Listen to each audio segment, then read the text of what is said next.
The Five Nights at Freddy's franchise now has a total of 11 different games that create a deep and complex story, and within that story there are many mysteries that remain unsolved to this day. The franchise is known for having iconic mysteries that have remained unsolved for almost 10 years, and three of these newer unsolved mysteries stand out as some of the most complicated and prominent mysteries from the entire series. There are countless theories in all of these mysteries, and in one of my last videos I combined solving three of the most popular mysteries from the franchise into one video. And in this video I'm going to combine three of the most modern popular theories from this new era of the franchise, and I'm going to finally solve them definitively. Although these mysteries haven't been in the franchise for that long, they have still become iconic unsolved mysteries in the community that are difficult to solve. So I'm going to attempt to solve if Burntrap and the Mimic are the same character, who is Glamrock Freddy, and finally, did Gregory betray Cassie in Ruin? Starting with the mystery that became popular with Security Breach and has only grown stronger with Fnaf Ruin, who is Burntrap? Or more specifically, is Burntrap the same character as another popular animatronic from the games and books, the Mimic? There's a lot of evidence in favor of both sides of the argument, so let's finally answer if Burntrap and the Mimic are the same character and what this means for the future of Five Nights at Freddy's. But first, let's quickly recap each time we've seen these characters. In Security Breach, we saw Burntrap featured as one of the main villains in the Burntrap ending. He was being kept alive using a charging station, and he was awakened when Gregory and Freddy entered the abandoned Freddy Fazbear's Pizza location. Burntrap then took control of Freddy using monitors in his office, and Gregory was forced to defeat him on his own. Using monitors of his own, Gregory was able to burn Burntrap and his office while also fighting off the blob and its tentacles. Gregory is eventually able to burn down the pizzeria entirely with Burntrap in it, and he's able to presumably escape with Freddy. And while Freddy and Gregory are happily on a hillside, the Burntrap ending fades to the credits. Now on the other hand, in the bad ending in Ruin, it's revealed that Gregory was not stuck in the Pizzaplex and that it was just instead the Mimic copying his voice to lure Cassie down to the sinkhole to set him free. But after Roxy rescues Cassie, the real Gregory contacts Cassie through the walkie-talkie and tells her to follow his instructions. After the Mimic defeats Roxy and begins to chase Cassie, Gregory gives her specific instructions on how to navigate her way through the caves and how to escape the Mimic. She is ultimately successful when she reaches the elevator, and there the real Gregory reaches out to her once more. He tells her how he understands that what she did was for him and that he's sorry, but they can't risk being followed, so Gregory cuts the elevator, making it fall, and the ending fades to the credits. Now there are a couple of important things to note with each ending, especially with the Burntrap ending, with the most important thing being that it isn't actually canon. In Ruin, we learn that the Princess Quest ending is actually canon, and we have a lot of proof like this arcade machine with a golden sword through it. We also get these drawings made by Gregory that depict all of Security Breach's endings, telling us that these endings aren't canon. This includes the Burntrap ending as we unlock this drawing, so again this ending isn't canon. But just because the Burntrap ending isn't canon, it doesn't mean that these characters don't exist. Just because the ending isn't canon doesn't mean that the sinkhole and charging stations stop existing, as we clearly see them in Ruin, and characters like the Blob also don't stop existing. We also see the Blob in Ruin as a small Easter egg when going down to the abandoned pizzeria, meaning that Burntrap also exists and is somewhere in the Pizzaplex. So again, the whole argument is, what if he's in the Pizzaplex in the form of the Mimic?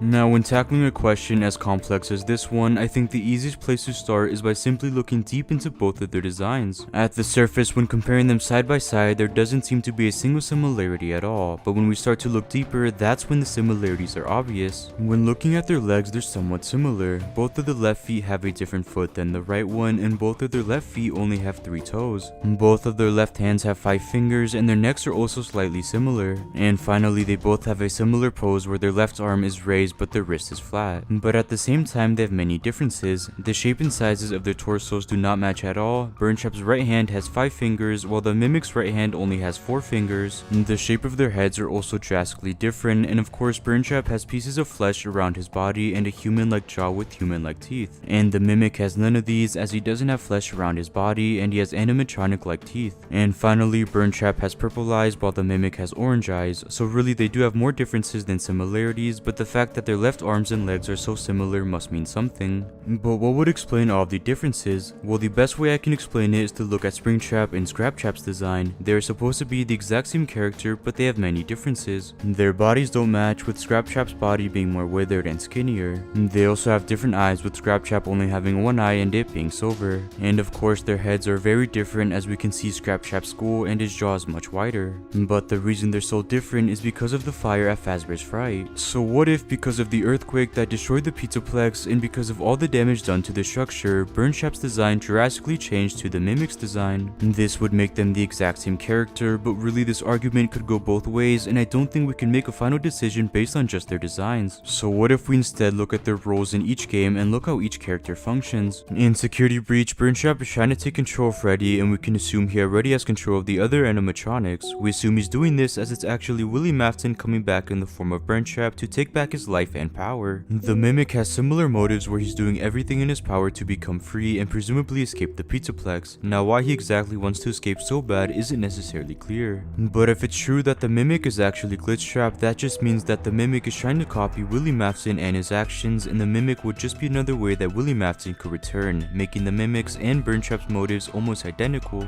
In terms of how Burntrap functions, it looks like this charging station is the only thing keeping him alive, and even when he's free, he looks weak and fragile, almost as if Burntrap wasn't done being made. Even the way he walks is also very limp and weak, so again, I think without this charging station, he wouldn't be able to stay alive. But the Mimic on the other hand clearly doesn't need a charging station to survive. We can assume he was stuck behind that concrete wall for some time now without a charging station, and again he appears to be just fine. Even the way the Mimic walks is much different than Burntrap, and he's able to run while chasing Cassie through the caves. He also appears to be much stronger than Burntrap, and there's a clear difference between the two physically. But this just leaves us right where we were with their designs, with that being that the argument can go either way. So to finally make a definitive decision, I'm going to turn to this video, How Ruin Secretly Solved the Burntrap Debate by Underscore. In this video, he goes over how this new texture is in Ruin in the vent leading to Burntrap's room, and it depicts his right arm clawing into the vent. I recommend watching the full video to understand the full context, and it's also just an amazing theory that we can learn a lot from. But looking back at the texture, it's also in the vent leading right to the Mimic's room, leading him and others to believe that both textures were left by Burntrap, who is also the Mimic.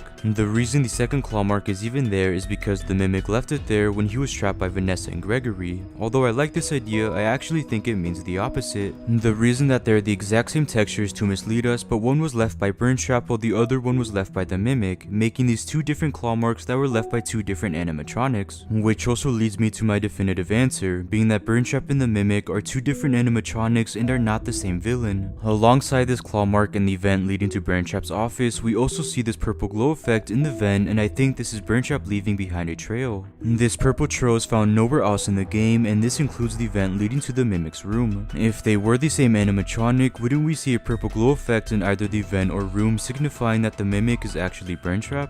We actually don't see any other hints to Burntrap in the Mimic's room, which only solidifies this idea. Looking back at the purple glow effect, it leads right into this room where Gregory and Freddy fought Burntrap in Security Breach, and in that room there's this charging station. Like I mentioned earlier in the video, I believe that Burntrap needs a charging station to survive, so what if he went through this vent to try and find another charging station, leaving behind this purple glow effect? He could have also found a way to go up the sinkhole where there's another charging station in the Fnaf 6 pizzeria, which would also keep him alive. I think Ruin purposely hides these two rooms from the player because that's where Burntrap is trying to survive. So because of their designs that are too different to be called the same, because these two characters function drastically different, and because the Mimic has no other hints to Burntrap, I think it's safe to say that Burntrap and the Mimic are not the same character. There have now been two FNAF projects where we haven't seen Burntrap, and it could be very well that we won't see this character anymore in the franchise. Personally, I do believe and hope that we do see Burntrap once again as a main villain, as not only is Burntrap's story not finished yet, but of course the Mimic story also isn't finished, and there's so much that can be done with both these characters. There is a popular theory going around that believes all of the villains in the newer games will come together to either create a new villain or will serve as the main villains to a new FNAF project. Burntrap,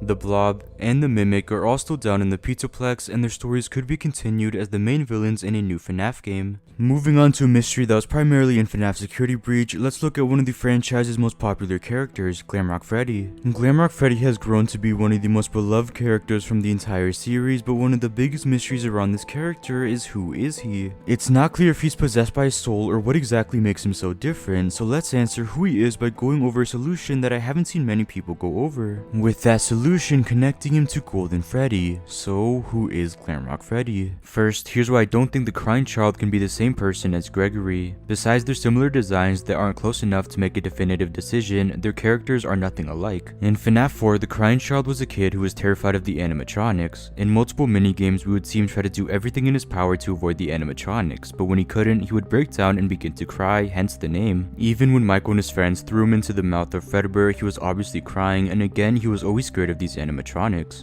But in Security Breach, Gregory feels like the opposite. We know he never once feels scared of the animatronics, as he is able to destroy all of the main animatronics and steal parts from them. And he even crawls inside of Freddy when he's shut off. So again, they're different in that sense, and their personalities never feel alike. If anything, I think the Crying Child's personality resembles closer to Glamrock Freddy, which would also make him Golden Freddy. But first, let's go over who exactly Golden Freddy is. Throughout the franchise, we know of two souls possessing the Golden Freddy animatronic. The first being the Crying Child when he was thrown into the mouth of Fredbear, killing him, and the second soul being Cassidy. Cassidy was stuffed inside the Fredbear animatronic by William Afton after his first murder spree. So throughout the franchise, both Cassidy and the Crying Child take control of Golden Freddy in different ways. But at one point, both spirits are freed. In Fnaf 3, after completing the Happiest Day minigame and unlocking the happy ending, we see the Crying Child's spirit be freed after having his birthday party. Now this can be debated, but in Fnaf Ultimate Custom Night, we do see Cassidy's spirit be freed after completing the Old Man Consequences Easter egg while she was torturing William Afton in a purgatory. We see the Golden Freddy animatronic twitch while the screen fades to black. Now it is debated if her spirit was freed in this moment, but I think it was. But we know for a fact that both spirits return in Fnaf Security Breach. It's well known that Cassidy returns in the form of the princess in all of the Princess Quest minigames. In the game files, she's even labeled as Cassidy. We can assume that Cassidy returned to defeat the virtual version of William Afton, which is Glitchtrap.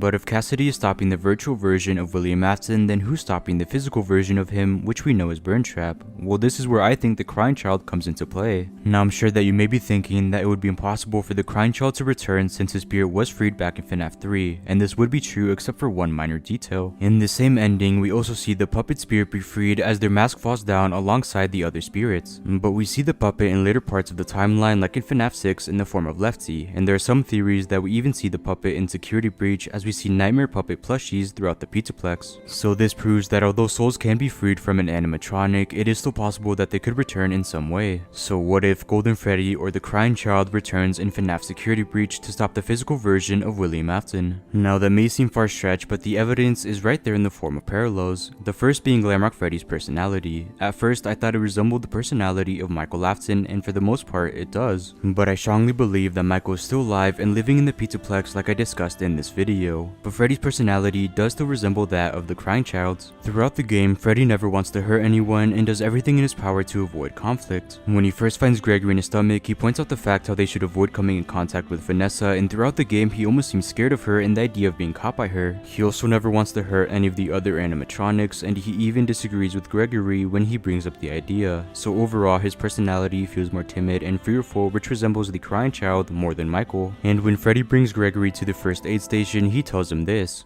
I feel you are broken. Don't worry about it, I'm fine. No, I feel that something is wrong. I am taking you to the first aid station.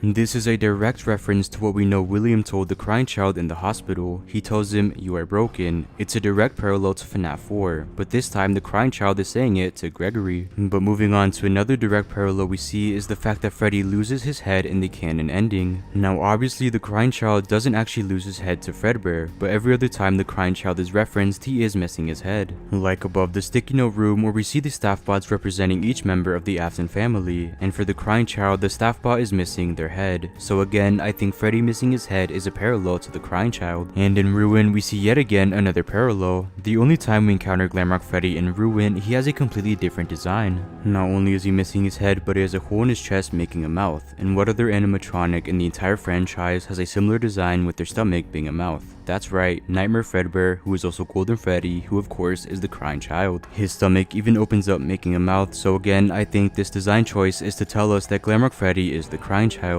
But in Security Breach, there's a small detail that I think many people misunderstood. When you first go down to the abandoned pizzeria, Freddy will say this when finding the blob. My friends are here. They're so angry, confused. But I can protect you.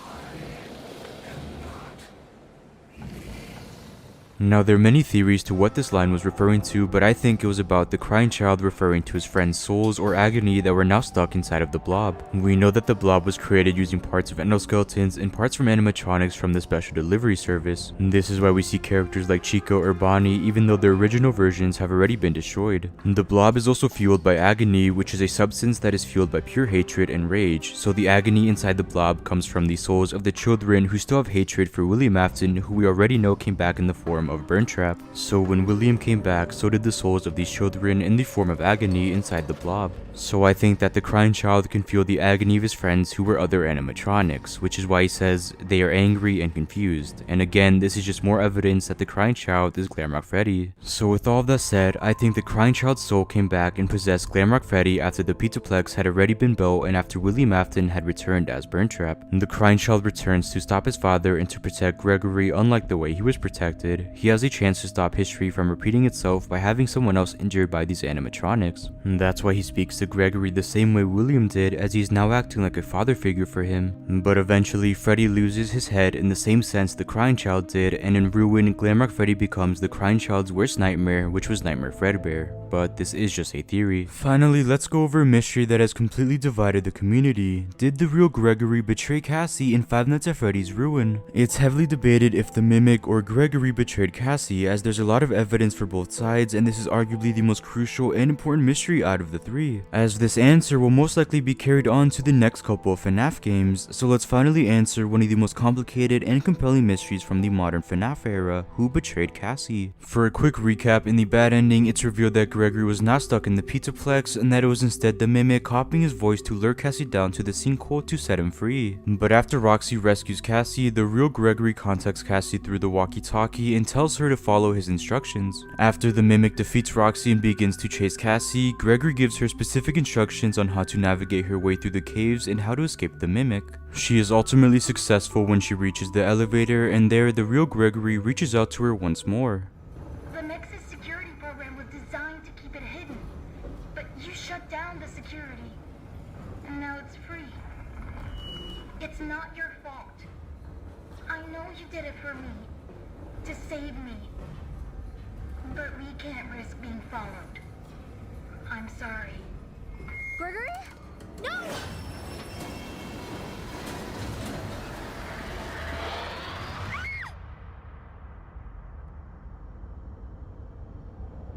Now at the surface, it seems like Gregory was the one to cut the elevator, but shortly after the DLC was released, the community was quick to point out that this was instead the Mimic. Whenever the subtitles in Ruin stack on top of one another, it signifies that two different people are talking at the same time. And this is exactly what we see happen right before Gregory tells Cassie that they can't risk being followed.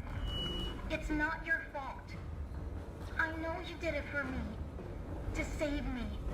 This means that two different Gregorys were talking at the same time, and it's believed that the second Gregory was the Mimic pretending to be him once more. Also meaning it was the Mimic who cut the elevator, making Cassie fall. But again, I personally believe this is wrong, and I'll get back to the caption soon, but for now I want to focus on the game as a whole. Although the Mimic is communicating with Cassie throughout the entire game using Gregory's voice, he's only talking to her using pieces of Gregory's voice that already exist.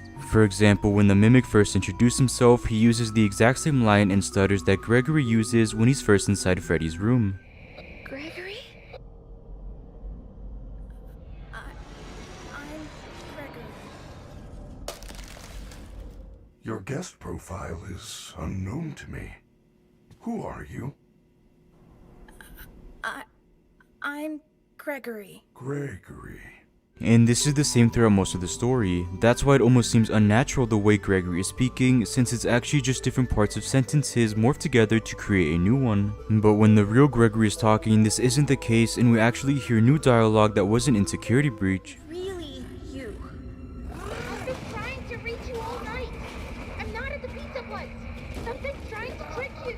It sounds natural when he talks, and I think it's obvious when the real Gregory is talking, and this includes right before the elevator is cut. This is all new dialogue that the Mimic would not be able to recreate, and even the way Gregory talks feels real, which brings me to my next point, which is sympathy. Why would the Mimic treat Cassie with sympathy and feel sorry for her? We hear Gregory tell Cassie how he knows that what she did was all for him and that he's sorry for her. Why would the Mimic say this and apologize to her? Why would he even talk to her at all if Cassie already knows she was being tricked and knows who he is, there's no reason to manipulate her anymore to get what he wants. He could have easily just cut the elevator if he wanted to without needing to say anything to her. Which also brings me to my next point, which is that it isn't confirmed if the Mimic can even control the elevator. Although it's believed that the Mimic and Helpy are the same thing, it's never been confirmed, and it could be very possible that these are two separate entities. Game theorists made a few theories that there are actually two different Mimics, one virtual Mimic and one physical Mimic. The physical Mimic is in the sinkhole, while the virtual Mimic is in a sense free and controls different parts of the Pizzaplex like the elevators. If this is true, why would the virtual Mimic cut the elevator and he would have no reason to trick Cassie once more? But finally, what about the captions? Well, I think this is a pretty simple answer, it's just simply interference with the connection. We see something very similar when Cassie uses the first elevator to go down to the sinkhole, where we hear the distorted music cut in and out.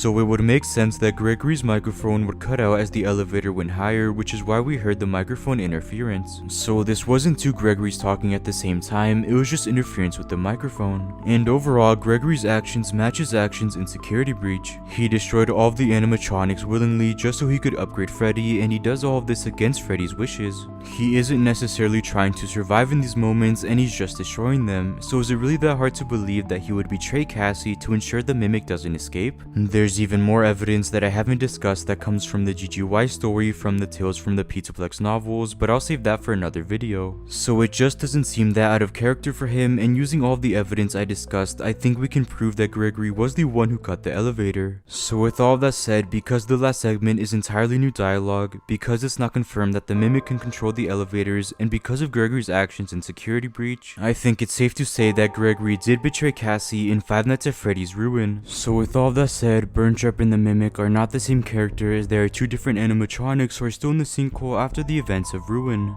Glamrock Freddy is actually Golden Freddy, who is the crying child as he returns to the Pizzaplex to stop history from repeating itself and to save Gregory.